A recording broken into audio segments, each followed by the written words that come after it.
Programme نقطہ نظر میں خوش آمدید. میں ہوں سلمان حسن, ساتھ موجود ہے مجیب الرحمان شامی صاحب. ناظرین, بڑی اہم آج ڈیولپمنٹس ہیں ادر دین بجٹ, یعنی بجٹ تو آیا, اس کے بعد پوسٹ بجٹ پریس کانفرنس ہوئی, اس میں صحافیوں نے واک آؤٹ بھی کیا, اس پر بھی ہم ظاہر بات کریں گے. لیکن کوئکلی سے آپ کو یہ بتا دوں کہ علیمہ خان صاحبہ جو ہیں وہ اب کیا مکمل طور پر مایوس ہو گئی ہیں. جو لائرز ہیں پی ٹی آئی کے, کیونکہ آج 11 جون رہائی ہونی تھی, سماعت بھی نہیں ہوئی, اس کے بعد انہوں نے کیا کہا اس پر بات کریں گے. اور دوسری طرف تحریک چلانے کے لیے علی امین گنڈا پور صاحب وہ کیا کہہ رہے ہیں, وہ تو ہتھیار اٹھانے کی بات کر رہے ہیں. پروگرام میں آگے چل کر ہم اس پہ ضرور بات کریں گے, لیکن ظاہر ہے پہلے ہم نے بات کرنی ہے بجٹ کی. شامی صاحب, سر بجٹ پیش کر دیا گیا, پوسٹ بجٹ پریس کانفرنس بھی ہوئی, اور لوگ جو ہیں وہ منتظر ہوتے ہیں کہ شاید ریلیف ملے گا, لیکن وہی بات کہ حکومت کہتی ہے کہ جی ہماری تو آمدنی 98 ہے, خرچہ روپیہ ہے, قرضہ لے کے جو ہے وہ ہم کام کر رہے ہیں, تو ہم کہاں سے پورا کریں, جو ہم کر سکتے تھے اپنے مینز میں رہتے ہوئے ہم نے کر دیا. یہ تسلی تشفی کافی ہے شامی صاحب؟ جو بجٹ ہے اس پر سٹاک ایکسچینج ریئیکٹ کیا, بڑا ریئیکٹ کیا ہے مثبت طریقے سے, کل بھی اور آج بھی. وہ تو اونچی اڑان لے رہی ہے, اور جو انڈیکس ہے بہت اونچا چلا گیا, 1,24,000 یہ حد پار کر گیا, جی ریکارڈ قائم ہو گیا. اس سے معلوم ہوتا ہے کہ جو کاروباری طبقہ ہے وہ تو متاثر ہوا ہے یا خوش ہوا ہے. دیکھیں اب بجٹ جو ہے ہمارا, اب اس کے بارے میں کیا کہیں, یعنی ہماری جو بدعمالیاں ہیں گزشتہ کئی برس کی, تو ان میں قرضوں کا بوجھ ہمارے اوپر لد چکا ہے. اور میں دیکھ رہا تھا ایک دانشور گفتگو کر رہے تھے, معاشی دانشور, وہ کہہ رہے تھے ایسا ہے کہ ایک مریض آئی سی یو میں ہو اور اس کی صحت جو ہے کچھ بحال ہو رہی ہو, اور وہ آئی سی یو سے اپنے کمرے میں آ جائے, ٹھیک, تو اسے کہیں گے کہ بہت بڑی کامیابی ہے, اللہ کا شکر ادا کریں. ٹھیک ہے. اب یہ کہیں کہ وہ جو کمرے میں آیا ہے وہ بھاگنا دوڑنا شروع کر دے گا اور قورمہ کھائے گا, متنجن کھائے گا, ایسا تو نہیں ہے, ایسا تو نہیں ہوگا. ریکوری میں ٹائم لگتا ہے, لیکن ریکوری جو ہے اس کا پروسیس شروع ہو چکا ہے. یہ اکثر جو معاشی ماہرین ہیں ان کا خیال ہے. لیکن باہر فی الحال تو سر اس کو آئی ایم ایف کا ماسک لگا ہوا ہے, وہ لگا رہے گا. آئی ایم ایف کا ماسک تو وہ بھی اس لیے لگا ہے کہ ہم اپنی ضرورت کے مطابق ڈالر کما نہیں سکتے, اور ڈالر کی ضرورت ہوتی ہے ہمیں. اب ضرورت ہوتی ہے تو پھر جو آسان ترین قرضہ مل سکتا ہے اور سستا ترین قرضہ مل سکتا ہے وہ آئی ایم ایف سے ہے. پھر ہم اس کے دروازے پہ جاتے ہیں اور اپنی ضرورت پوری کرتے ہیں. پھر وہ ہماری اکانومی جو ہے اس پہ ایک لگام ڈال لیتا ہے کہ اخراجات کو کنٹرول کیا جائے اور پھر آمدنی کو بڑھایا جائے, اور پھر وہ جہاں جہاں وہ انگلی رکھتا ہے وہاں وہاں ہمیں کٹوتی کرنی پڑتی ہے. صحیح. تو دیکھیں ہم نے جو آئی ایم ایف جو ہے وہ ہمیں گھر سے کوئی آواز دے کے نہیں بلاتا, ہم اسے آواز دے کے اپنا کان خود پکڑواتے ہیں, اس کو خود پڑھواتے ہیں. اس لیے کہ ایسی صورت اگر آئی ایم ایف کے پاس نہ جائیں اور پھر ہمارے پاس ڈالر بھی موجود نہ ہوں, ہم کوئی اپنی درآمدات نہ کر سکیں, تو ہمارے ہاں گاڑی جو ہے معاشی نہ چل سکے, ہماری زندگی کی گاڑی نہ چل سکے, تو پھر کیا ہوگا؟ پھر ایک ہنگامہ ہوگا, طوفان بدتمیزی ہوگا. آپ دیوالیہ اپنے آپ کو ڈکلیئر کریں گے تو قیمتیں کہاں سے کہاں پہنچ جائے گی. آج جو ڈالر 300 پونے 300 پہ ہے وہ 500 پہ چلا جائے گا. صحیح. مطلب کہاں تک چلا جائے. ٹھیک. تو یہ کوئی آپشن نہیں ہے. اگرچہ کہ عمران خان صاحب کے دور میں تو ایسی صورت پیدا ہو گئی تھی نا, یعنی کرنٹ اکاؤنٹ جو ڈیفیسٹ تھا وہ تو آسمان کو چھو رہا تھا نا. بالکل. اب سرپلس میں, اب اس لیے کہ انہوں نے آئی ایم ایف کے پروگرام پر دستخط کرنے کے بعد اس کی نفی شروع کر دی. پھر گئے تھے پیٹرول کی قیمتوں میں انہوں نے کہا کہ جاتے جاتے اضافہ کر دیا. اب اضافہ یہ کمی نہیں ہونی کمی کر دی, ہاں, تاکہ وہ انہوں نے کہا کہ انہوں نے کمی کر دی. تو اب اس کے بعد انہوں نے گروتھ بڑھ گئی. اب گروتھ جب بڑھتی ہے, شرح نمو بڑھتی ہے, تو اس میں پھر وہ درآمدی مٹیریل بھی آتا ہے, تو درآمدات بھی بڑھتی ہیں. درآمدات بڑھتی ہیں تو پھر وہ ہمارا کرنٹ اکاؤنٹ ڈیفیسٹ میں اضافہ ہوتا ہے. تو اگر تو خان صاحب موجود رہتے تو یہاں بحث شروع ہو چکی تھی. کئی لوگوں نے یہ بات اس طرح کرنی شروع کر دی تھی کہ ہمیں ڈیفالٹ میں چلا جانا چاہیے. اچھا, یہ بھی خود چلے جانا چاہیے ہوتا. اب یہ کسی دن مسکراتے ہوئے وہ اعلان کر دیتے کہ بھئی ہمارے پاس تو آئی ایم ایف کی تعمیل نہیں کر سکتے ہم تو ہم تو نہیں پیسے ادا کریں. اس کا نتیجہ کیا ہوتا ہے؟ نتیجہ تو پھر جو ہوتا سو ہوتا. وہ کہتے ہیں ایبسولوٹلی ناٹ. تو سیاست جو ہے وہ ایک اپنے طریقے سے چلتی. یہی تو ہمارا المیہ ہے. ہماری جو سیاست ہے اس نے ہماری معیشت کو یعنی خراب کیا ہے, داغدار کیا ہے. ٹھیک ہے. اور اس کا نتیجہ ہے کہ آج ہم یہاں کھڑے ہیں. دیکھیں ہمارے وزیر اعظم, سابق وزیر اعظم تھے چودھری محمد علی جی, وہ کہا کرتے تھے, اور ان کی بڑی مشہور تقریر ہے جو کراچی یونیورسٹی میں انہوں نے کی تھی. اچھا. انہوں نے کہا کہ ایک وقت ایسا آئے گا کہ اگر آپ نے قرضے لینے کی یہ رفتار جاری رکھی تو آپ قرضے واپس لینے کے لیے قرضے لیں گے نئے. اور جو اب ہو رہا ہے وقت آ گیا. بالکل. اب آپ غور کر لیں. آپ یعنی کیا بحث کریں گے؟ میں تو جب بحث ہو رہی ہوتی ہے تو میں سر پکڑ کے بیٹھ جاتا ہوں. آپ کے اخراجات کا جو تخمینہ ہے, جو بجٹ آئندہ سال آنے والا ہے, تخمینہ لگایا انہوں نے 17,573 ارب روپے. ٹھیک ہے. کہ یہ ہمارے اخراجات ہوں گے. اور ہماری جو آمدن ہے وفاقی حکومت کی وہ 11,072 ارب روپے ہو. باقی قرضہ لیں گے. جو محصولات آپ اکٹھی کریں گے اس میں سے صوبوں کا حصہ چلا جائے گا NFC کے تحت 57%. ٹھیک ہے. اور اس کے بعد جو پیسے بچیں گے اور پھر جو وفاقی حکومت کی نان ٹیکس آمدن جو ہے اس کو آپ ملا لیں تو 11,072 ارب روپے وفاقی حکومت کے پاس ہوں گے. ٹھیک. اور خرچہ ہے 17,573 ارب. تو 6,207 ارب روپے کا خسارہ ہے. ٹھیک. جو آپ نے پر کرنا ہے. صحیح. اب اسے کیسے پر کریں گے؟ یا تو آپ نئے ٹیکس لگائیں گے. ٹھیک. اور 6,000 ارب کے ٹیکس لگا نہیں سکتے. بالکل. تو پھر آپ قرضے لیں گے, نئے قرض لیں گے پرانا قرض اتارنے کے لیے. صحیح. اور 8,000, اب اندازہ لگائیے آپ, 8,207 ارب روپیہ ہمارا جائے گا اس سود کی ادائیگی پر جو قرضہ ہم نے لے رکھا ہے بیرونی اور غیر ملکی. تقریباً 76,000 ارب. 76,000 ارب ہے. ہماری اس وقت جو جی ڈی پی ہے اس کا کوئی 65% بنتا ہے. ہاں جی, 65%. اور اس میں فیصد کے اعتبار سے تو کمی ہوئی ہے. لیکن یہ جو اب قرض ہے اس سال پھر آپ اور قرض لیں گے. اب یہ ہے کہ آپ کی شرح سود جو ہے اس میں کچھ کمی اور ہو جائے 2-3%, تو اس سے آپ کا بوجھ سود کا کم ہو جائے گا. ٹھیک. اور پھر آپ یہ تو اب کیا کریں, دفاع پر تو 2,550 ارب خرچ کرنے ہیں. 20% اس میں اضافہ ہوا ہے سر, ظاہر ہے. وہ 2,000 ایک زمانے میں ہمارا سب سے بڑا خرچ ہوتا تھا دفاع کا, میجر جو ہوتا تھا. ہاں جی. اچھا. ایک زمانے میں خرچ ہوتا تھا تنخواہوں کا. ٹھیک. اب سود کا ہے. اب آ گیا دفاع کا. اب اس کے بعد آ گیا سود کا. اب قرضوں کی ادائیگی کے لیے جو ہمیں رقم خرچ کرنی ہے, اب وہ آپ ترقیاتی اخراجات کو ملا لیں, آپ تنخواہوں کو ملا لیں, آپ ڈیفنس کو ملا لیں, سارے اخراجات ایک طرف اور آپ کا جو قرض ہے سود, اس کی ادائیگی سود ایک طرف. بالکل. تو 8,000 ارب روپیہ آپ نے خرچ کرنا ہے. اور جبکہ آپ کی خالص آمدنی جو ہے 11,172 ارب روپے ہے, تو جو آپ 1,000 ارب روپے آپ کا ترقیاتی بجٹ ہے وہ کہتے ہیں صوبوں کا ملا لیں. صوبوں کا ملا لیں 4,000 بن جائے گا. ٹھیک. اب صوبے اپنی مرضی کی ڈیولپمنٹ کریں گے, آپ اپنی مرضی کی کریں گے. تو آپ یہ دیکھیے کہ یہ اب 6,000 ارب روپے کا خسارہ ہے. اب جو کہہ رہے ہیں یہاں سے ریلیف مل جائے, یہاں سے مل جائے, تو یہاں سے تھوڑی ریلیف دیں گے, وہاں سے اسے کٹوتی کر لیں گے. اب تنخواہ دار طبقے کو کچھ ہلکی سی ریلیف دی ہے, معمولی سی, آٹے میں نمک کے برابر. ٹھیک ہے, لیکن کچھ دی ہے.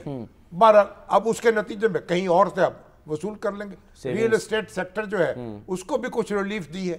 تو اب بات یہ ہے کہ اب یہ جو فگرز آپ اپنے سامنے رکھ لیں تو پھر آپ اپنے سر پکڑ کر بیٹھ جائیں گے. بالکل سر. ایک جو فگر آپ نے ذکر کیا وفاقی ترقیاتی پروگرام کا 1,000 ارب, پینشن کی مد میں 1,055 ارب, جو ایک اور بڑا بوجھ جو ہے وہ تصور کیا جاتا ہے. سول حکومت کے اخراجات سر 971 ارب. تو ٹھیک ہے نا, یہ سارے اخراجات ہیں نا, تو اب اس کا کیا کریں گے؟ ہمیں اپنی چادر دیکھ کر پاؤں پھیلانے, یہ انہوں نے کہا. اب ہم اپنی چادر کو بھی تو بڑا کرنا ہے نا. نہیں, آپ کی چادر بڑی کرنی ہے. آپ پاؤں تو آپ سکیڑ نہیں سکتے, پاؤں تو تھوڑے تھوڑے سکیڑیں گے, تھوڑی تھوڑی چادر بڑی کریں گے. صحیح. اور اگر اسی طریقے سے مشقت کے ساتھ کوئی 4-5 سال آپ کوشش کرتے رہے تو پہلا قدم تو یہ ہونا چاہیے نا کہ آپ قرض جو ہے وہ لینے کوئی نیا نہ لیں, صحیح, پرانا اتاریں. ٹھیک ہے. ابھی آپ 11% کے قریب اپنی جی ڈی پی کا, یعنی کل آپ کی جو مجموعی قومی پیداوار ہے اس کا 11% آپ ٹیکس وصول کر رہے ہیں, اللہ توبہ کر کے آج. ٹھیک ہے نا. اس پہ اب ٹارگٹ کیا ہے انہوں نے, اس حکومت نے, کہ ہم اسے 13 ارب تک 13% تک لے کے جائیں گے. انڈیا وصول کر رہا ہے 18%. تو آپ بتائیں اگر آپ جو آگے بڑھیں گے تو یہ گیپ آپ کا پر ہو جائے تو آپ کو قرض نئے نہ لینے پڑے, نئے ٹیکس نہ لگانے پڑے, اس کے لیے آمدن بڑھ جائے. ٹھیک ہے. تو بات بڑی سیدھی سی ہے. لوگ ہمارے جتنے بھی دانشور ہوں یا بے دانش ہوں یا صنعت کار ہوں یا آجر ہوں یا مزدور ہوں, رونا اپنی جگہ ہے. اب 37,000 روپیہ منیمم آپ کی آمدن ہے, وہ بھی نہیں بڑھائی گئی, وہ بھی نہیں بڑھائی گئی نا. اب یہ بھی نہیں مل رہی. اکثر آپ کے کاروباری یعنی ہلکے جو ہیں وہ 37,000 بھی نہیں دے رہے لوگوں کو. تو کہاں جائیں گے وہ؟ تو ظاہر ہے چیخیں گے. اب ایک نوکری کریں گے, دوسری کریں گے, پورا گھر کرے گا. اب یہ بھی تو ہے نا. اب پھر بے روزگاری ہے, جاب اپرچونٹیز نہیں ہیں. تو کتنے لوگ ایسے ہیں جن کی بیویاں بھی کام کر رہی ہیں, جن کے جو خود بھی کام کر رہے ہیں, ڈبل شفٹ میں کام کر رہے ہیں. کچھ سرکاری ملازم ہے, رات کو کہیں پرائیویٹ کام کرتا ہے, ٹھیک ہے نا, کوئی بیچارہ تھوڑا بہت ٹھیلا لگا لیتا ہے, کوئی اور کام کرتا ہے. تو یہ آپ کو ایک پرمشقت زندگی ہے. اور آپ کی جو کہا جاتا ہے کتنے 50% کے لوگ خطِ غربت سے نیچے چلے گئے. 45%. اب اس کی وجہ یہ ہے کہ اب وہ ہمارے دوست جو ہیں ہنگامہ کر رہے ہیں کہ بھئی یہ دیکھیے تو ہم ملک جو ہے غریب ہو گیا. بات یہ ہے کہ ورلڈ بینک نے معیار بدل ڈالا ہے, پیمانہ بدلا ہے. پیمانہ صحیح ہے. پہلے جو $3 میں نے کہ 20 سینٹ سے اب وہ $4 جو ہے نا 20 سینٹ جو آمدن تھی اس کو سمجھا جاتا تھا کہ یہ آمدن جو ہے اس سے نیچے کے لوگ غریب ہوں گے, اور خطِ غربت یہ تھا. اور اب یہ خطِ غربت جو ہے انہوں نے $4 پہ رکھ دیا. $4.20 $4 پہ. تو $4 سے جو نیچے والے ہیں وہ غریب سمجھے جائیں گے. یعنی پاکستان میں اس وقت 10,79,00,000 جو ہے نا وہ غریب لوگ موجود ہیں, ٹھیک ہے نا, اس پیمانے کے ساتھ. ہاں, ان میں اضافہ ہو گیا نا. بالکل. تو اضافہ ہونے سے وہ آمدن جو ہے وہ آپ کے غریب لوگ زیادہ ہو گئے. تو انہوں نے اپنا معیار بدل دیا نا, تو پیمانہ بدل دیا, تو اس میں غریب لوگ زیادہ ہو گئے. اور غربت میں ایسا اضافہ نہیں ہوا. جو غریب ہے وہ غریب ہے پرانے معیار کے مطابق. ٹھیک ہے. اب نیا معیار ہے, اب $4 کی آمدن ہے, اس سے نیچے والے بھی بیچارے غریب ہو گئے. صحیح ہے. تو بات اصل میں یہ ہے کہ آپ کو ایک مسلسل کوشش کرنی ہے, محنت کرنی ہے, آگے بڑھنا ہے. سر لوگ تو ڈبل شفٹوں میں آپ کام کر رہے ہیں کہہ رہے ہیں, لیکن جو کابینہ اخراجات ہیں وہ بھی ڈبل ہو گئے ہیں. اب ایسی خبریں آتی ہیں, آج ان سے سوال ہوا, ان سے محمد اورنگزیب صاحب, سر ذرا سنیں انہوں نے کیا جواب دیا, اور وہاں پر اس کے علاوہ جو صحافیوں سے کیا مطلب یعنی کہ واک آؤٹ ہوا اس پر بھی ہم بات کرتے ہیں. لیکن پہلے محمد اورنگزیب صاحب کی سنتے ہیں, انہوں نے کیا فرمایا, کیا جواب دیا. آپ یہ ضرور دیکھیے گا کہ آخری دفعہ whether it's ministers, whether it's state ministers, whether it's parliamentarians, ان کی سیلریز کو کب ایڈجسٹ کیا گیا تھا, یہ ضرور دیکھ لیجئے. کیونکہ میں آپ کو کیبنٹ منسٹرز کا تو حلفاً یہ بیان کر سکتا ہوں کہ the last time it happened was 2016 میں, آج 2025 ہے. اگر آپ ہر سال کم از کم اور کچھ نہیں تو تھرو دا سائیکل انفلیشن کو اگر آپ دیکھیں 5.5-6%, 2016 میں یہ ہوا, آج 9. سر آپ اس کو میں کہوں گا کائنڈلی کہ اس کا CAGR نکال لیجئے, آپ میرے سے بہت زیادہ سمجھدار ہیں, کہ اگر یہ ہوتا رہتا تو پھر یہ ایک. مگر دیکھیے یہ اپنی جگہ منطق ہے کہ ان کی تنخواہوں میں اضافہ نہیں ہوا تھا, اس لیے ایک دم بڑھا دیا گیا. اگر اضافہ نہیں ہوا تھا تو اس میں ہماری کیا ذمہ داری ہے؟ دیکھیں نا, جو لوگ وہ خود اضافہ کرنے والے تھے نا. سر ایک طرف یہ بھی کہتے ہیں کہ جی وزراء جو ہیں وہ تو تنخواہ نہیں لیتے. نہیں, وہ تو خود نہیں لیتے. وہ یعنی وزیر خزانہ نے کہا ہے کہ میں تنخواہ نہیں لیتا. کئی وزراء ایسے ہیں جن کی آمدن ہے وہ نہیں تنخواہ لیتے, کئی جو ہیں ان کو لیتے ہیں. تو تنخواہ لینا کوئی جرم نہیں ہے, تنخواہ لینی چاہیے. اور قائد اعظم بھی تنخواہ لیتے تھے. اچھا. ہاں, باقاعدہ تنخواہ لیتے ہیں، اس کا ریکارڈ موجود ہے، انکم ٹیکس کا ریکارڈ موجود ہے، اچھا، ان کے آرکائیوز میں موجود ہے۔ اچھا، تو یہ تنخواہ لینا جو جرم نہیں ہے، ٹھیک ہے، لیکن مسئلہ یہ ہے کہ آپ یہ جو کہہ رہے ہیں نا، یہ ہمارا کیا قصور ہے؟ اپنی اگر تنخواہ میں تھوڑا تھوڑا اضافہ کرتے رہتے تو یہ کرتے چلے جاتے۔ جب انہوں نے اس کی ضرورت محسوس نہیں کی تو اب 100 فٹ کی چھلانگ لگانے کی کیا ضرورت؟ 188% ایک دم جو ہے نا وہ آپ نے بڑھا دیا۔ آپ نے اتنی چھلانگ لگا دی، جب چھلانگ لگائی تو ہمارے سینے جو ہیں ان پہ مونگ ڈل دیے، بالکل، اور اس کو لوگ جو ہیں وہ پریشان ہو گئے، ایک رد عمل پیدا ہوا۔ آپٹکس آ گئے نا سر۔ میں تو آپ اسلام کرتے ہیں بھائی، اسلام میں کیا معیار رکھا ہے؟ اسلام میں تو امیر المومنین کی تنخواہ جو ہے ابو بکر صدیق کا اگر معیار کر لے مقرر تو 33,000 ہونی چاہیے۔ صحیح، امیر المومنین کی تنخواہ 37,000 روپے جو ہونی منیمم چاہیے، ویج ہوتی ہے وہ ہونی چاہیے، کیونکہ امیر المومنین جب ابو بکر صدیق جو ہیں جب خلیفہ منتخب ہو گئے تو صبح جا رہے تھے بازار میں، صحیح، بزنس مین تھے، تاجر تھے، تاکہ دکان کھولیں، ٹھیک، تو عمر فاروق راستے میں ملے، پوچھا آپ کہاں جا رہے ہیں؟ کہا بازار جا رہا ہوں، دکان کھولنے، انہوں نے کہا دکان اب نہیں کھول سکتے آپ امیر المومنین ہیں، کانفلکٹ آف انٹرسٹ، ہاں اب آپ اپنا کام کریں صحیح، اور مملکت کا کاروبار چلائیں۔ انہوں نے کہا پھر کیا ہوگا؟ ان کا آپ کو بیت المال سے اپنے اخراجات لینے ہوں گے، ٹھیک ہے، وظیفہ مقرر کرنا ہوگا، تنخواہ مقرر کرنی ہوگی، ٹھیک ہے، ٹھیک ہے، کیا مقرر ہونی چاہیے؟ انہوں نے حضرت صدیق اکبر نے حکم دیا جو کم سے کم تنخواہ ہے مزدور کی کسی جو کم سے کم ٹھیک وہ ہے، میری مقرر کر دی جائے۔ اچھا، انہوں نے کہا یا امیر المومنین یہ کیسے ہو سکتا ہے؟ انہوں نے آپ کیسے گزارا کریں گے؟ انہوں نے کہا وہ کیسے گزارا کر رہا ہے؟ اس کا بجٹ بھی تو چل رہا ہے نا، کو تو پتا ہو نا کہ گزارا کیسے ہو رہا ہے غریب آدمی کا۔ 37,000 روپے میں گزارا کر کے دکھائیں۔ ٹھیک، تو اسلام میں نعرے بڑے ہیں ہمارے، اسلام کا قلعہ ہے ہم، اور کرتوت ہمارے یہ ہیں، ہمارے آگے جو ہمارے بالادست طبقات ہیں ان کے مفادات سب سے پہلے ہیں، ان کی سہولت سب سے پہلے ہے۔ پرائیویٹ سیکٹر میں تو 37,000 بھی نہیں ملتے، بہت سے اداروں کے پرائیویٹ اندر، سیکٹر میں بھی بہت دیکھیں نا، آخری حد پہ تو کوئی قدغن نہیں ہے نا۔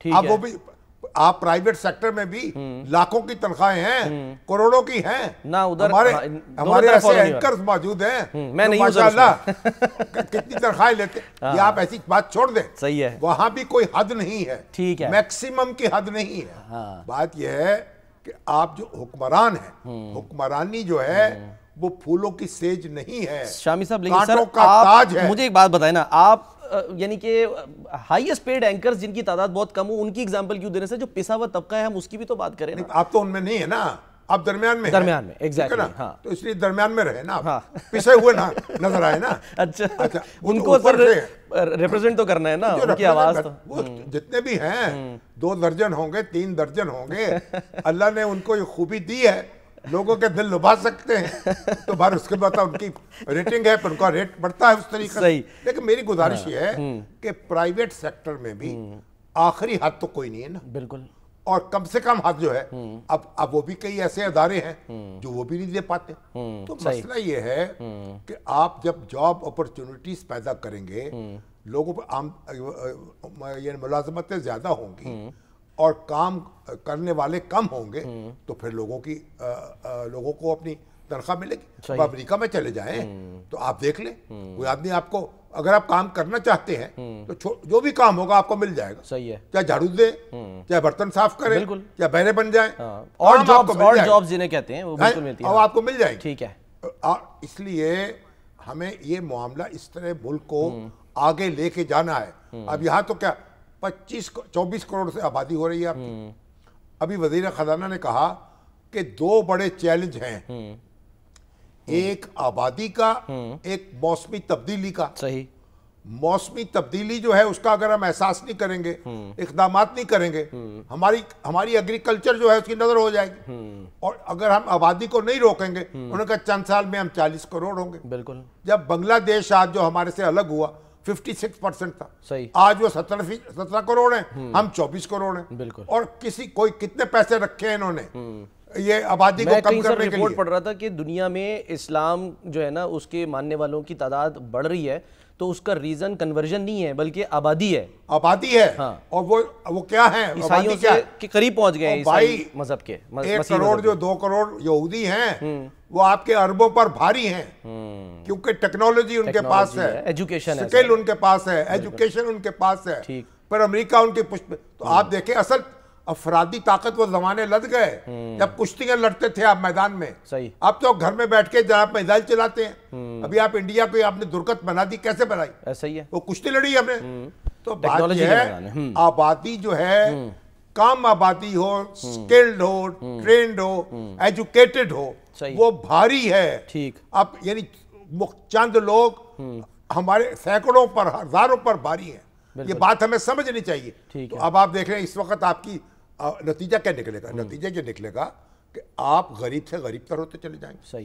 آپ کی پر کیپیٹا انکم جو ہے آپ 24 کروڑ اگر یہ ہوتے, آپ آج 15 کروڑ ہوتے تو آپ 1.5 گنا آپ کی انکم زیادہ ہوتی. صحیح ہے. بھارت میں تو بھارت میں $2,500 ہاں جی $2,500 پہ ہے تقریباً. بنگلہ دیش میں بھی تقریباً $2,000 سے زیادہ ہے. ہماری جو ہے وہ 1800 پہ ہے. تو اب چونکہ آبادی زیادہ ہے, آبادی نے ہماری ہماری پر کیپیٹا انکم کو کم کر دیا. تو یہ 2 بنیادی کام ہیں. مگر آپ بجٹ جو ہے مجھے تو اس میں کچھ نظر نہیں آیا. اس میں جو آپ کا آبادی ہے اس پر کوئی غور ہوتا ہے کہیں؟ صحیح. میں کسی جگہ جاتا ہوں نہ ہمارے دفاعی اداروں میں, ہمارے سیاستدانوں میں, ہمارے اپوزیشن میں, ہماری گورنمنٹ میں کوئی آبادی کو خطرہ نہیں سمجھ رہا. آنکھیں بند کر کے بیٹھا ہوا ہے اور ہم گڑے میں گرنے جا رہے ہیں. انڈیا تو بعد میں ہم انڈیا سے نبٹ لیں گے, لیکن ہمیں جو آبادی کا بم ہے وہ چلے گا تو ہم کیا کریں گے؟ تو پہلے تو ہمیں کمر ہمت باندھنی ہے. اور یہ صوبہ, اب یہ صوبوں کو دے دیا محکمہ, صوبوں کو پریشانی نہیں ہے. صوبے جو ہیں صوبے کیا کر رہے ہیں؟ جس کی آبادی بڑھے گی وہ جو NFC ہے محصولات تقسیم ہوتے ہیں, آبادی بڑھے گی اس کو پیسے زیادہ مل جائیں گے. فارمولا بنا ہوا ہے, یہ فارمولا بنا ہوا. خدا خوفی کریں, جس کی آبادی بڑھے اس کے پیسے کم کریں تاکہ وہ آبادی کم کرے. بالکل. صوبے جو ہیں انہوں نے تو گونگنیاں اپنے کانوں میں انگلیاں ٹھوسی ہوئی ہیں. صحیح ہے. اور اپنی زبانوں میں جب گونگنیاں ڈالی ہوئی ہیں, اس پہ توجہ ہی نہیں ہے ان کو. آبادی کے اضافے کو روکنے کی کوئی مہم سر بجٹ چلتی نظر آ رہی ہے. بہت ساری چیزیں بجٹ کی جو ہے نا وہ ہمارے جو سینئر رپورٹرز ہیں ان کو سمجھ میں بھی نہیں آئی. آج آپ نے دیکھا کہ وہاں پر احتجاج ہوا, وہ واک آؤٹ کر کے ساتھی مدثر علی رانا سر ہمارے ساتھ موجود ہیں. آپ ان سے بھی بات کر لیتے. وہ وزیر خزانہ جو ہیں ہمارے اورنگزیب صاحب, جی وہ تو بیچارے دیکھیں ٹیکنوکریٹ ہے نا. آپ نے دیکھیے ان کے والد ماشاءاللہ بڑے وکیل تھے, اٹارنی جنرل تھے فاروق صاحب. ان کے چچا جو ہیں سسر بھی خلیل رمدے صاحب, سپریم کورٹ کے جج. وہ بڑا گھرانہ ہے تحریک پاکستان کا. آپ مجھے بتائیں اپنے خرچے پہ بیچارے گئے وہاں, باہر جا کے تعلیم حاصل کی. Wharton school. ہاں وارٹن اسکول میں نہیں پڑھی میرے خیال تو, کہاں پڑھے, لیکن جاب تو نیدرلینڈ میں کرتے رہے. ہاں جی وہاں سے. اب اس کے بعد ایک ماہر کے طور پر مانے گئے, اور اس کے بعد ایک ممتاز بینکر کے طور پر دنیا بھر میں ان کی دھوم تھی. اب نہیں ان کو اب ان کو تو پالیٹکس کا پتہ نہیں. اب وہ جو پہلے تو اپوزیشن کا سامنا کرنا پڑا اور وہ بیچارے لگے رہے, تقریر کرتے رہے. اب یہ صحافیوں سے پہلی بار ایسا ہوا کہ اب اخبار نویس جو ہیں وہ بھی واک آؤٹ کر گئے. مدثر سوری آپ کو تھوڑا ویٹ بھی کرنا پڑا, پروگرام تو آپ نے ظاہر پورا سنا. کیا تسلی تشفی ہو گئی آپ لوگوں کی؟ شہباز رانا صاحب جو ہیں وہ بھی وہاں پر موجود تھے اور بڑے تگڑے آپ لوگ سوالات بھی کرتے تھے. وجہ کیا مطلب یعنی کہ بتا رہے تھے کہ جی ٹیکنیکل جو بریفنگ تھی وہ کیوں نہیں دی گئی FBR کی طرف سے؟ سلمان صاحب اور شامی صاحب آپ کا شکریہ. سر آپ کو بھی پتا ہے کہ آپ نے بلکہ تاریخ دیکھی ہے, مجھ سے زیادہ تاریخ دیکھی ہے, کہ پاکستان میں جس دن بھی بجٹ پیش کیا جاتا ہے اس دن شام کو FBR میں ٹیکنیکل بریفنگ ہوتی ہے جو فائنانس بل ہے. اب سر آپ کو بھی پتا ہے کہ ایک انکم ٹیکس, سیلز ٹیکس اور کسٹم ڈیوٹی میں جتنے بھی نئے ٹیکس میسر ہوں یا ٹیکس ریلیف ہو, اس کے لیے ٹیکنیکلی بریفنگ ایک بہت ضروری ہے تاکہ ہاؤ ناؤ کریٹ ہو اور پتا چلے کہ کتنے نئے ٹیکسز لگائے گئے ہیں اور کتنا ریلیف دے دیا گیا ہے. اس دفعہ انپریسیڈنٹڈلی کوئی ایسی روایات قائم کرنے کی کوشش کی گئی ہے کہ بارہا ریکویسٹ کرنے کے باوجود یہ بات قابل غور ہے